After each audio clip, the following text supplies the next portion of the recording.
ونصلي ونسلم على رسوله الكريم أما بعد فأعوذ بالله من الشيطان الرجيم بسم الله الرحمن الرحيم إنما يريد الله ليذهب عنكم الرجس أهل البيت ويطهركم تطهيرا آمنت بالله صدق الله مولانا العظيم وبلغنا رسوله النبي الأمين الكريم ونحن على ذلك لمن الشاهدين والشاكرين والحمد لله رب العالمين إن الله وملائكته يصلون على النبي يا أيها الذين آمنوا صلوا عليه وسلموا تسليما اللهم صل على سيدنا ومولانا محمد وعلى آل سيدنا ومولانا محمد وبارك وسلم صلاة وسلاما عليك يا سيدي يا رسول الله وعلى آلك وأصحابك يا سيدي يا حبيب الله بلغ العلا بكماله كشف الدجى بجماله حسنت جميع خصاله صلوا عليه وآله يا صاحب الجمال ويا سيد البشر من وجهك المنير لقد نور القمر لا يمكن الثناء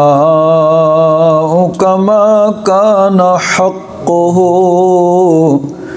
بعد خدا بزرگ توئی قصہ مختصر۔ حضرات محترم، ماہ محرم الحرام کا یہ دوسرا جمعہ ہے۔ یہ ماہ مبارکہ اہل محبت، اہل بیت اطہار کے نام سے جانتے ہیں۔ حضرت امام علی مقام رضی اللہ تعالیٰ عنہ اور آپ کے رفقاء نے میدان کربلا کے اندر جو عظیم قربانی پیش کی، اس کا تذکرہ اس مہینے میں سنا اور سنایا جاتا ہے۔ اہل بیت اطہار کی بارگاہ میں نذرانہ عقیدت پیش کیا جاتا ہے، ان سے اپنی عقیدت اور محبت کا اظہار کر کے رب ذوالجلال کی رحمت اور برکت مانگی جاتی ہے۔ میں نے قرآن مجید فرقان حمید کی آیہ مبارکہ جو آپ حضرات کے سامنے تلاوت کی ہے، اللہ تبارک و تعالیٰ ارشاد فرماتا ہے انما یرید اللہ لیذہب عنکم الرجس اہل البیت، اے اہل بیت نبوت، اے رسول اللہ کے اہل بیت، رسول اللہ کے گھر والوں، اللہ تبارک و تعالیٰ کا ازلی ارادہ یہی ہے کہ تم سے ہر قسم کے رجس اور ناپاکی کو دور رکھے، وَيُطَهِّرَكُمْ تَطْهِيرًا، اور تمہیں ایسے پاک کر دے جیسا کہ پاک کرنے کا حق ہے۔ اہل بیت سے مراد کون لوگ ہیں؟ اس میں تین طرح کے نظریات پائے جاتے ہیں۔ ایک نظریہ یہ ہے کہ اہل بیت سے مراد نبی کریم صلی اللہ علیہ وسلم کی ازواج مطہرات حضور کی بیویاں ہیں، اور اس نظریے کی تائید اسی آیت کے سیاق و سباق سے ہوتی ہے کہ اس آیت کے جو پیچھے آیات ہیں اس میں نبی کریم صلی اللہ علیہ وسلم کی ازواج مطہرات کا ذکر ہے۔ یا نساء النبی لستن کاحد من النساء، اے نبی کی بیویوں تم عام عورتوں کی طرح نہیں ہو، اللہ تبارک و تعالیٰ نے تمہیں بلند درجہ اور مرتبہ عطا فرمایا ہے اور اپنے نبی کے حرم کے لیے تمہارا انتخاب کیا ہے۔ تو اسی تناظر میں آگے پھر یہ فرمایا کہ انما یرید اللہ لیذھب عنکم الرجس اہل البیت ویطہرکم تطہیرا۔ تو اس آیت کا جو سیاق و سباق ہے یہ بتاتا ہے کہ حضور کی ازواج مطہرات مراد ہیں، اور حدیث پاک میں آتا ہے کہ نبی کریم صلی اللہ علیہ وسلم نے حضرت علی، حضرت فاطمہ الزہرا اور حسنین کریمین، ان چاروں کو اپنی چادر کے اندر چھپایا، چادر کے اندر لیا اور اللہ تعالیٰ کی بارگاہ میں عرض کیا، اللہم ہؤلاء اہل بیتی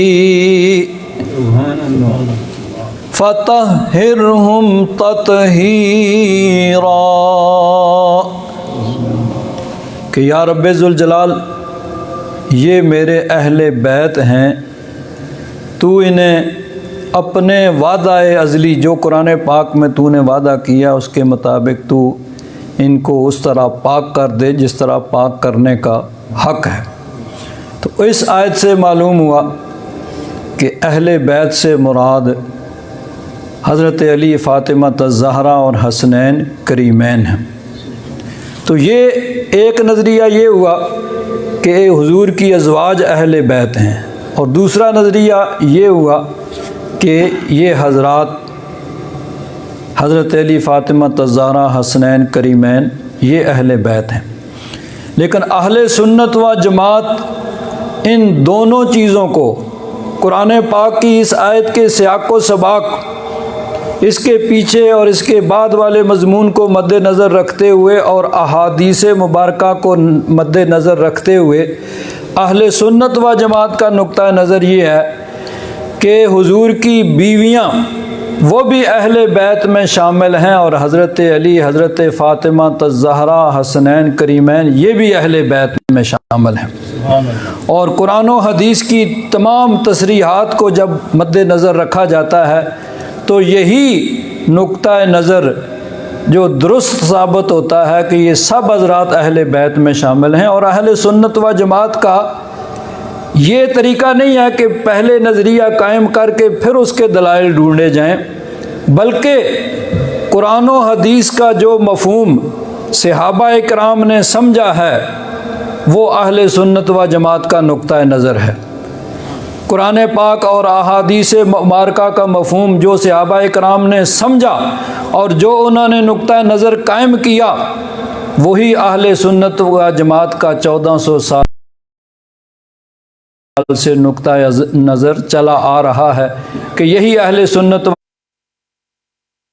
و جماعت ہیں کہ قرآن و سنت کا جو مفہوم اور سارے قرآن پاک اور تمام احادیث کو مد نظر رکھتے ہوئے جو صحابہ اکرام نے نظریہ قائم کیا، اسی کو تابعین، تبع تابعین اور پھر محدثین، مفسرین اور فقہاء، اولیاء، سب نے جو نقطہ نظر قائم کیا، یہی اہل سنت و جماعت ہیں۔ اور اہل سنت و جماعت اعلیٰ حضرت فاضل بریلوی رضی اللہ تعالیٰ عنہ عرض کرتے ہیں، اہل سنت کا ہے بیڑا پار اصحاب حضور، اہل سنت کا ہے بیڑا پار اصحاب حضور، نجم ہے اور نو ہے اطرت رسول اللہ کی۔ اعلیٰ حضرت فرماتے ہیں کہ اہل سنت و جماعت کا بیڑا پار ہے۔ کیوں؟ اس لیے کہ اصحاب حضور تو نجم ہے۔ حضور نے فرمایا کہ اصحابی کن نجوم، میرے صحابہ وہ ستاروں کی مانند ہیں۔ اور دوسری حدیث میں فرمایا مثل اہل بیتی کا سفینۃ نوح، میرے اہل بیت کی مثال ایسے ہے جیسے حضرت نوح علیہ السلام کی کشتی، من رکبہا نجا ومن تخلف عنہا ہلاکا، کہ جو حضرت نوح علیہ السلام کی کشتی میں سوار ہوا وہی بچا اور جو پیچھے رہ گیا وہ ہلاک ہو گئے۔ تو گویا اہل سنت و جماعت نے دونوں چیزوں کو دیکھا کہ اہل بیت اطہار کا دامن پکڑ کے گویا کشتی میں سوار ہوئے، اور کشتیاں آج کے دور میں تو دیکھیں بڑے ماڈرن قسم کے نیویگیشن سسٹم بحری جہازوں میں ہوتے ہوں گے جو ان کو ڈائریکشن اور سمت بتاتے ہوں گے، لیکن پرانے زمانے میں جب سمندر میں جہاز چلتے تھے تو وہ دن کو سورج سے رہنمائی لیتے تھے اور رات کو ستاروں سے رہنمائی لیتے تھے۔ تو حضور نے فرمایا کہ میرے صحابہ ستاروں کی مانند ہیں کہ جس نے کشتی میں سفر کرنا ہے جب تک ستاروں سے رہنمائی نہیں لے گا وہ کامیاب نہیں ہوگا۔ تو حضور کے اہل بیت اطہار وہ ہوئے حضرت نوح علیہ السلام کی کشتی، اور حضور کے اصحاب وہ ستاروں کی مانند ہیں جن کی رہنمائی کے ذریعے سے کشتی چلتی ہے۔ اور اس آیہ مبارکہ کا ترجمہ کرتے ہوئے مولانا حسن رضا خان فاضل بریلوی رضی اللہ تعالیٰ عنہ فرماتے ہیں، ان کی پاکی کا خدائے پاک کرتا ہے بیان، ان کی پاکی کا خدائے پاک کرتا ہے بیان، آیا تطہیر سے ظاہر ہے شان اہل بیت۔ اس آیت کو مفسرین آیت تطہیر کہتے ہیں، جس میں نبی کریم صلی اللہ علیہ وسلم کے اہل بیت اطہار کی طہارت اور پاکیزگی کو بیان کیا گیا۔ تو ان کی طہارت اور پاکیزگی کو خود رب ذوالجلال بیان کرتا ہے، اور اس آیت سے اہل بیت اطہار کی شان ظاہر ہوتی ہے۔ اہل بیت اطہار کی شان کے اندر قرآن پاک کی کئی آیات کا نزول ہوا۔ چنانچہ مفسرین کرام نے، بہت سے مفسرین کرام نے ایک روایت لکھی ہے، حضرت عبداللہ بن عباس رضی اللہ تعالیٰ عنہ ان سے مروی ہے کہ ایک مرتبہ حسنین کریمین، حضرت امام حسن مجتبیٰ اور حضرت امام حسین، یہ دونوں بیمار پڑ گئے، بچے تھے، ان کی عمریں کوئی یہی 3 4 5 سال کے قریب ہوں گی، کیونکہ حضور کے وصال کے وقت یہی کوئی 5 6 سال ان کی عمریں تھیں۔ تو یہ دونوں بچے حضرت حسنین کریمین یہ دونوں بیمار ہو گئے۔ نبی کریم صلی اللہ علیہ وسلم حضرت صدیق اکبر، حضرت فاروق اعظم کے ساتھ اور دیگر صحابہ کرام کے ساتھ عیادت کے لیے، بیمار پرسی کے لیے تشریف لائے۔ بچوں کی حالت کو دیکھتے ہوئے حضرت صدیق اکبر، حضرت فاروق اعظم نے حضرت علی سے کہا کہ آپ کوئی اللہ کی بارگاہ میں نظر مانیں، منت مانیں، کوئی عبادت نظر کہتے ہیں ایسی عبادت کو جو شرعی اعتبار سے انسان پہ لازم نہیں ہے لیکن انسان اس کو اپنے اوپر لازم کر لے، تو جب انسان اپنے اوپر اس کو لازم کرتا ہے تو پھر اس کے لیے وہ لازم اور واجب ہو جاتی ہے۔ یعنی ایسا جائز امر جو شرع نے جائز اس پہ لازم نہیں کیا ہے وہ اپنے اوپر اس کو لازم کر لے۔ جیسے نفلی روزے ہیں، انسان کہ میں اتنے روزے رکھوں گا، یا میں اتنا صدقہ کروں گا، خیرات کروں گا، یا اتنے نفل پڑھوں گا۔ یعنی فرضوں اور واجبات کے علاوہ نوافل جو نفلی روزے ہیں، نفلی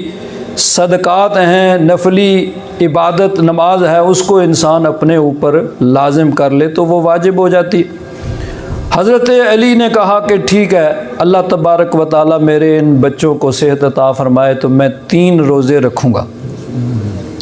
حضرت فاطمہ الزہرا پردہ کے پیچھے یہ بات سن رہی تھیں، انہوں نے کہا کہ میں بھی اللہ کی رضا کے لیے 3 روزے رکھوں گی۔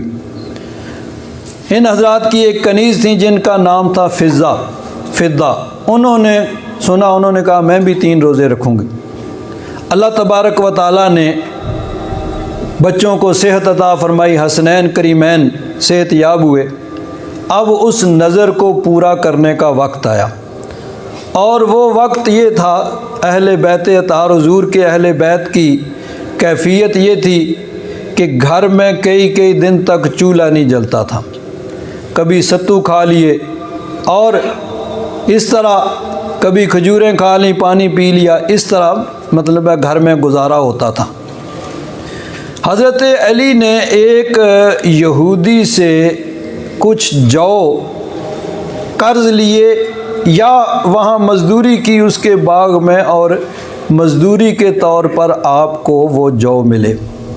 آپ وہ جو گھر لائے۔ حضرت فاطمہ الزہرا نے ان کو پیسا اور پیس کے آٹا تیار کیا، روزہ رکھا گیا۔ شام کو جب افطاری کے بعد، نماز کے بعد یہ حضرات کھانے کے لیے بیٹھے تو دروازے سے آواز آتی ہے، یا اہل بیت رسول اللہ انا مسکین، اے نبی کے گھر والوں میں ایک مسکین ہوں، مجھے کھانا کھلاؤ، اللہ تبارک و تعالیٰ تمہیں جنت کے دسترخوان سے کھلائے گا۔ حضرت فاطمہ الزہرا کے کہنے پر حضرت علی نے وہ کھانا اٹھایا اور اس مسکین کو دے دیا، خود پانی پی لیا۔ دوسرا دن آ گیا، دوسرے دن پھر روزہ رکھا، اسی طرح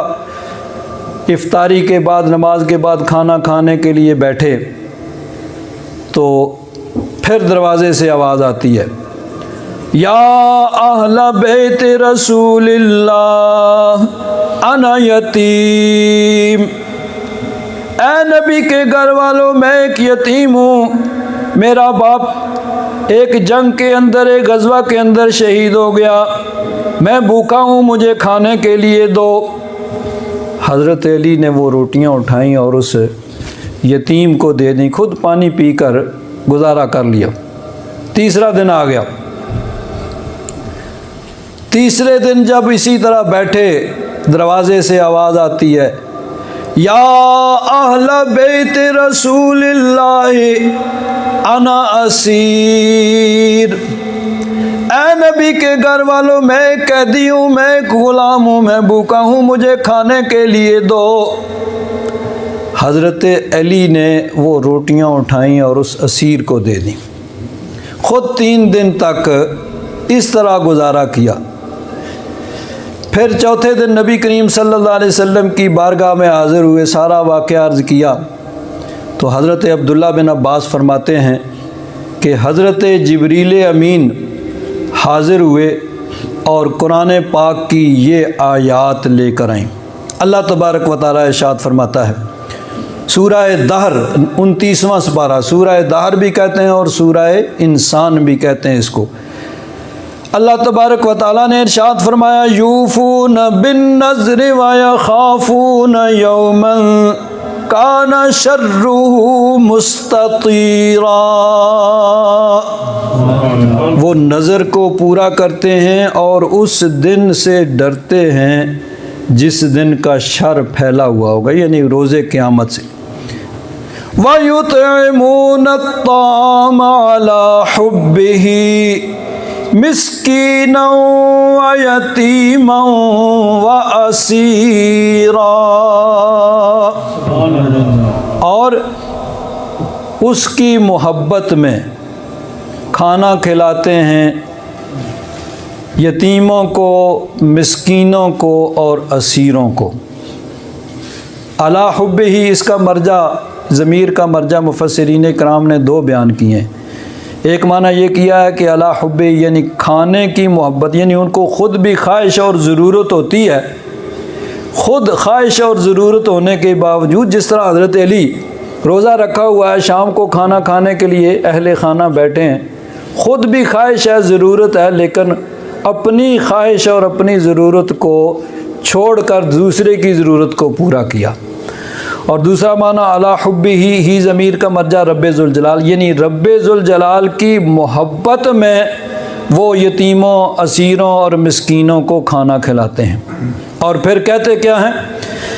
انما نطعمکم لوجہ اللہ لا نريد منکم جزاء ولا شکورا، کہتے ہیں کہ ہم جو تمہیں کھلاتے ہیں نا، یہ اللہ کے لیے ہے، اللہ کی رضا کے لیے ہے، ہم تم سے لا نرید منکم جزا، ہم تم سے کوئی بدلہ نہیں مانگتے کہ اس کے بدلے میں تم ہمیں کوئی دو، ولا شکورا، بلکہ ہم تو یہ بھی نہیں کہتے کہ تم ہمارا شکریہ ہی ادا کرو، اس کی بھی ضرورت نہیں ہے، کیونکہ ہم نے تمہارے لیے نہیں کیا بلکہ رب کے لیے کیا ہے، رب کی رضا کے لیے کیا ہے۔ تو حضرت عبداللہ بن عباس سے روایت یہ ہے کہ یہ آیات حضرت علی، حضرت فاطمہ الزہرا، ان کے خاندان کے متعلق نازل ہوئیں۔ اب یہ روایت جو ہے، اس پہ بعض محققین نے اعتراض کیا ہے کہ یہ ضعیف ہے، اس پہ خاص طور پر عقلی، اس پہ جو اعتراضات کیے ہیں، بہرحال صرف عقلی اعتراضات تو بہت سی روایات پہ ہوتے ہیں، تو بہت سے مفسرین کرام نے اس کو لکھا ہے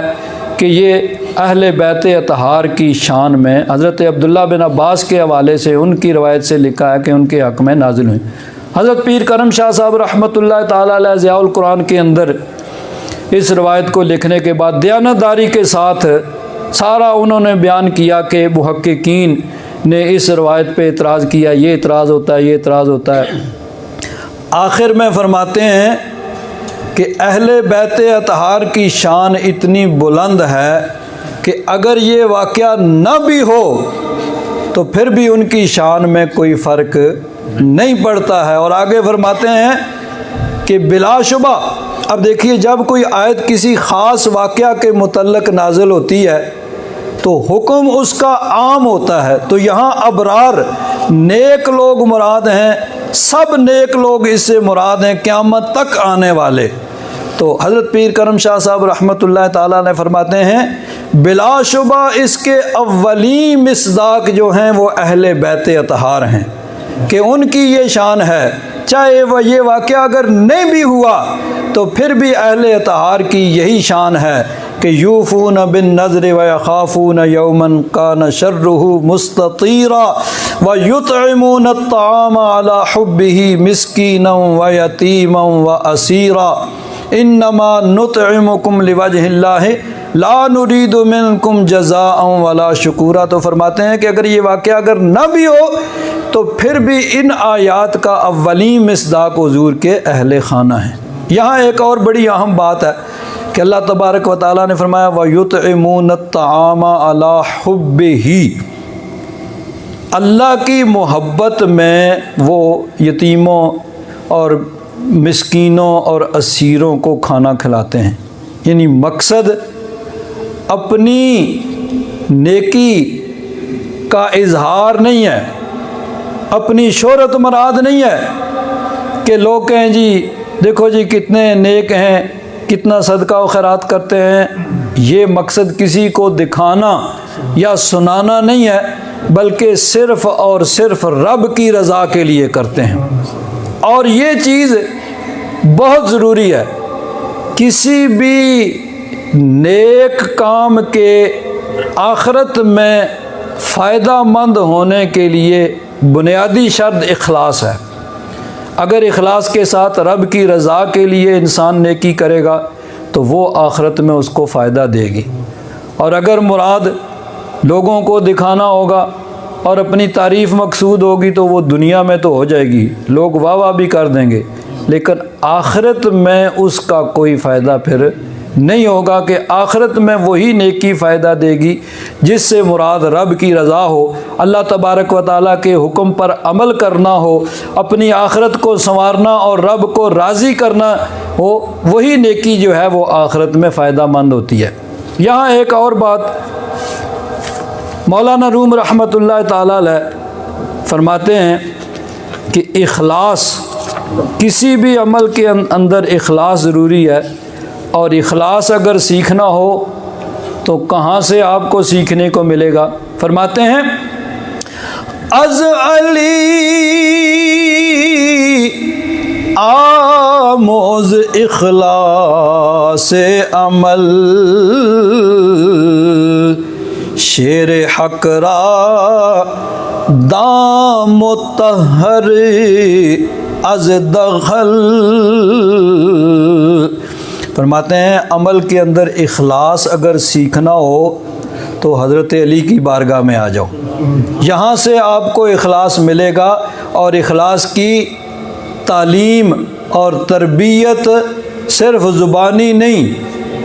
صرف قولی نہیں، عملی پریکٹیکل تمہیں یہاں ملے گا کہ کیسے اعمال کے اندر اخلاص کیا جاتا ہے۔ آ جاؤ حضرت علی کی بارگاہ میں اور دیکھو، عملاً دیکھو، پریکٹیکلی دیکھو کہ کیسے اخلاص ہوتا ہے۔ آگے مولانا روم رحمۃ اللہ تعالیٰ علیہ نے وہ بڑا مشہور واقعہ جو وہ لکھا ہے کہ ایک دفعہ حضرت علی ایک جنگ کے اندر ایک کافر سے لڑ رہے ہیں، مقابلہ ہو رہا ہے، ایک ایک کا جس طرح مقابلہ ہوتا تھا۔ حضرت علی کے ہاتھ میں بھی تلوار ہے، دوسرے ہاتھ میں ڈھال ہے، ادھر بھی اس کے ہاتھ میں بھی تلوار ہے، ڈھال ہے، تلوار سے وار کیا جاتا ہے اور ڈھال پہ مخالف کے وار کو روکا جاتا ہے، ایک دوسرے پہ وار کرنے کی کوشش کی جا رہی ہے۔ حضرت علی نے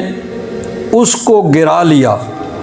اور گرا کے اس کے سینے پہ بیٹھ گئے، اب وہ بے بس ہو گیا۔ حضرت علی رضی اللہ تعالیٰ عنہ اس کا سر کاٹنے لگے تو اس نے کیا کیا؟ اب اور تو کچھ کر نہیں سکتا تھا، وہ بے بس تھا۔ اس نے حضرت علی کے چہرہ انور پر تھوک دیا۔ مولانا روم فرماتے ہیں کہ درغزا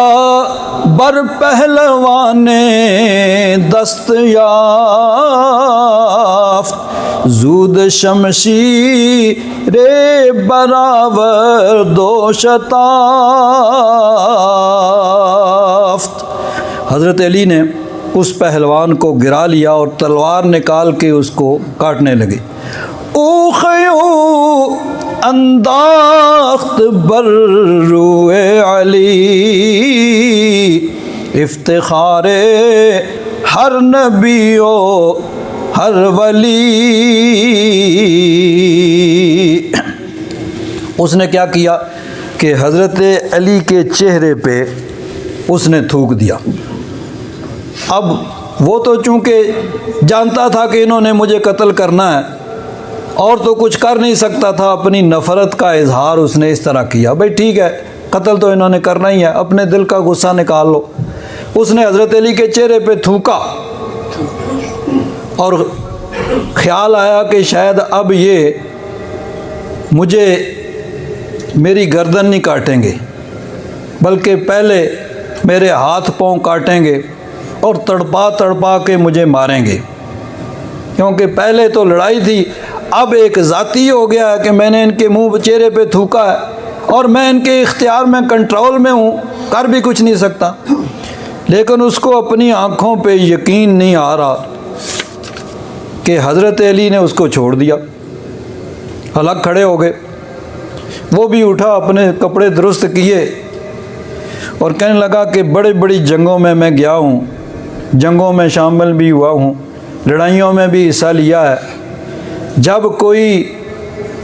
زور آور کسی کو مخالف کو گرا لیتا ہے تو پھر چھوڑتا نہیں ہے، اور میں نے تو آپ کے چہرے پہ تھوکا تھا، میرا خیال تھا کہ آپ مجھے تڑپا تڑپا کے ماریں گے، اور آپ نے چھوڑ دیا، یہ کیا ہوا؟ حضرت علی رضی اللہ تعالیٰ عنہ نے بڑی پیاری بات کی۔ مولانا روم فرماتے ہیں، گفت من تیغز پہ حق می زنم بندہ حکم نہ مامور تنم۔ حضرت علی نے فرمایا کہ یہ جو لڑائی ہم کرتے ہیں نا، یہ جو تلوار چلاتے ہیں، یہ رب کی رضا کے لیے ہے، اپنی ذات کے لیے نہیں ہے، اپنی بہادری دکھانے کے لیے نہیں ہے، ملک حاصل کرنے کے لیے نہیں ہے، بلکہ یہ رب کی رضا کے لیے ہے۔ اور میں رب کا بندہ ہوں، اپنے تن کا مامور نہیں ہوں، اپنے جسم کا غلام نہیں ہوں۔ شیر حکم نیستم شیر ہوا فعل من بر دین من باشد گواہ۔ حضرت علی نے فرمایا کہ میں اللہ کا شیر ہوں، ہوا خواہش کا شیر نہیں ہوں کہ جو دل چاہے، نہیں، جو اللہ کا حکم ہے، اللہ کا شیر ہوں، اور میرا فعل میرے دین پر گواہ ہوگا۔ فعل من بر دین من باشد گواہ، کہ میرے کردار کو اور میرے کام کو دیکھ کر لوگ دین اسلام کی سچائی کی گواہ دیں گے۔ بڑی پیاری بات ہے اور بڑی غور و فکر والی بات ہے، اور خاص طور پر اس یورپ کے اندر رہنے والے اور تمام غیر اسلامی ممالک میں رہنے والوں کے لیے بڑی غور و فکر والی بات ہے۔ حضرت علی نے فرمایا، فعل من بر دین من باشد گواہ، کہ میرا فعل میرے دین پر گواہ ہوگا، کہ لوگ میرے کردار کو دیکھ کر میرے دین کی سچائی کے قائل ہو جائیں گے، کہ جس دین کا یہ ماننے والا ہے وہ سچا دین ہے۔ آج دیکھیے اس غیر اسلامی ملک کے اندر آپ رہتے ہیں، غیر مسلم جو ہے وہ اسلام کو مسلمانوں کے کردار اور کریکٹر پر پرکھتے ہیں،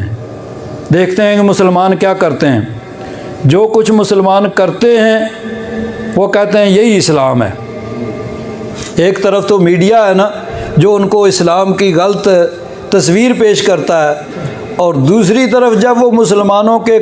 کریکٹر کو اور کردار کو دیکھتے ہیں کہ مسلمان کیا کرتے ہیں، کوئی بھی غلط کام ہے، دھوکہ ہے، فراڈ ہے، جھوٹ ہے، ڈاکہ ہے، چوری ہے، منشیات فروشی ہے، اس میں مسلمان آگے۔ تو جب ایک طرف میڈیا ان کو بتاتا ہے، دوسری طرف وہ اپنی آنکھوں سے دیکھتے ہیں تو کہتے ہیں اسلام یہی ہے۔ حالانکہ آج ہم مسلمان جو کچھ کرتے ہیں اسلام وہ نہیں ہے، اسلام وہ ہے جس کو ہم نے بہت زیادہ چھوڑ دیا ہے۔ اسلام تو نیکی، تقوی، پرہیزگاری، سچائی، حق پرستی کا نام ہے۔ تو حضرت علی نے فرمایا، فعل من بر دین من باشد گواہ، کہ میرے کردار کو دیکھ کر لوگ میرے دین کی سچائی اور حقانیت کے گواہ ہو جائیں گے اور اس کے قائل ہو جائیں گے۔ جب اس نے سنا، اس نے کہا، کیا حضرت علی آپ نے یہ تلوار کے ساتھ تو مجھے قتل نہیں کیا ہے، لیکن آپ نے اس لوہے کی تلوار کے ساتھ مجھے قتل نہیں کیا ہے، لیکن اپنے کردار اور اخلاق کی تلوار سے مجھے گھائل کر دیا ہے۔ ہاتھ بڑھائیے، کلمہ پڑھائیے اور مجھے مسلمان کیجیے، وہی میدان جنگ کے اندر وہ مسلمان ہو جاتا ہے۔ تو حضرت علی رضی اللہ تعالیٰ عنہ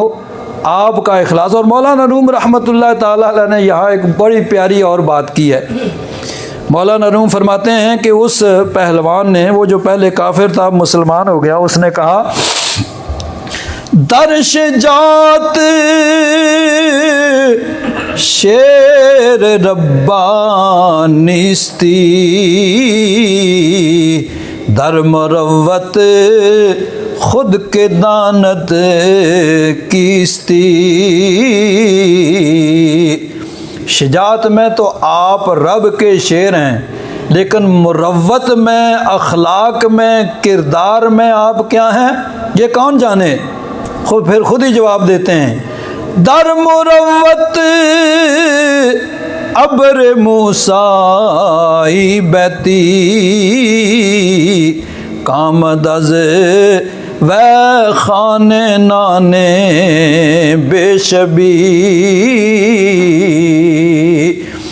فرماتے ہیں مروت میں آپ، مروت میں، اخلاق میں، کردار میں آپ اس موسیٰ علیہ السلام کے اس ابر کی طرح ہیں جو تی میں جس نے ان پہ سایہ کیا تھا۔ کیا مطلب؟ بڑی گہری بات ہے، توجہ فرمائیں۔ آسمان سے بارش ہوتی ہے، بارش کے ذریعے زمین میں جو بیج بویا جاتا ہے اس سے فصل اگتی ہے، پھر اس فصل کو تیار کیا جاتا ہے، اس کی حفاظت کی جاتی ہے، فصل تیار ہوتی ہے، اس میں دانے آتے ہیں، پکتے ہیں، پھر اس کو کاٹا جاتا ہے، پھر دانوں کو الگ کیا جاتا ہے، پھر ان کو پیسا جاتا ہے، پیسنے کے بعد آٹے سے روٹی، آٹا گوندا جاتا ہے، روٹی بنائی جاتی ہے، توے پہ پکائی جاتی ہے، تب وہ کھانے کے قابل ہوتی ہے۔ لیکن حضرت موسیٰ علیہ السلام کی قوم پہ جو میدان تی میں جو بادل تھا نا، ابر جس نے سایہ کیا ہوا تھا، اس سے من و سلوہ پکا پکایا کھانا اترتا تھا، نہ محنت کی ضرورت، نہ حفاظت کی ضرورت، پکا پکایا۔ تو گویا مولانا روم فرماتے ہیں کہ ایک ہے کسی نے کسی کافر کو مسلمان کر دیا، اب وہ کافر جو ہے اس کے پچھلے گناہ اسلام کی وجہ سے معاف ہو گئے، اب وہ عبادت کرے گا، ریاضت کرے گا، مجاہدہ کرے گا، جتنی ریاضت مجاہدہ کرتا جائے گا پھر اس کو ولایت ملے گی اور ولایت میں اس کا درجہ بلند ہوتا جائے گا۔ لیکن حضرت علی رضی اللہ تعالیٰ عنہ آپ اس میدان تی میں اس ابر کی طرح ہیں کہ اس کافر کو مسلمان کیا اور ساتھ ہی تصوف کی منازل بھی بغیر مشقت کے طے کرا دی اور اللہ کا ولی بنا دیا۔ تو اخلاص ہر عمل کے اندر بڑا ضروری ہے، بغیر اس اخلاص کے کوئی بھی عمل اللہ تعالیٰ کی بارگاہ میں مقبول نہیں ہے اور آخرت میں فائدہ نہیں دے گا۔ اگر انسان اپنی شہرت چاہتا ہے، واہ واہ چاہتا ہے، تو دنیا میں یہ سارا کچھ ہو جائے گا، لیکن آخرت میں کوئی عمل فائدہ نہیں دے گا۔ آخرت میں وہی عمل فائدہ مند ہوگا جس میں اخلاص ہوگا، جو اللہ کی رضا کے لیے کیا جائے گا۔ اللہ تبارک و تعالی ہم سب کو توفیق عطا فرمائے۔ وآخر